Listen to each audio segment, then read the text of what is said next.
قبر کے باہر یا قبر کے اندر کسی ایک جگہ تو مشقت اٹھانی پڑے گی۔ آج کی آیت کا ترجمہ شروع کرتے ہیں۔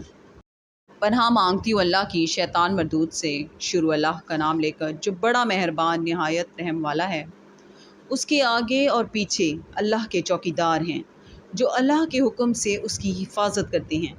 اللہ اس نعمت کو جو کسی قوم کو حاصل ہے نہیں بدلتا جب تک کہ وہ اپنی حالت کو نہ بدلیں، اور جب اللہ کسی قوم کے ساتھ برائی کا ارادہ کرتا ہے تو پھر وہ پھر نہیں سکتی، اور اللہ کے سوا ان کا کوئی مددگار نہیں ہوتا۔ اور وہی تو ہے جو تم کو ڈرانے اور امید دلانے کے لیے بجلی دکھاتا اور بھاری بھاری بادل پیدا کرتا ہے، اور رعد اور فرشتے سب اس کے خوف سے اس کی تسبیح و تحمید کرتے رہتے ہیں۔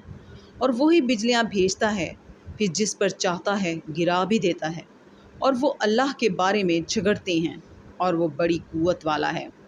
سود مند پکارنا تو اسی کا ہے، اور جن کو یہ لوگ اس کے سوا پکارتے ہیں وہ ان کی پکار کو کسی طرح قبول نہیں کرتے مگر اس شخص کی طرح جو اپنے دونوں ہاتھ پانی کی طرف پھیلا دے تاکہ دور ہی سے اس کے منہ تک آ پہنچے، حالانکہ وہ اس تک کبھی بھی نہیں آ سکتا۔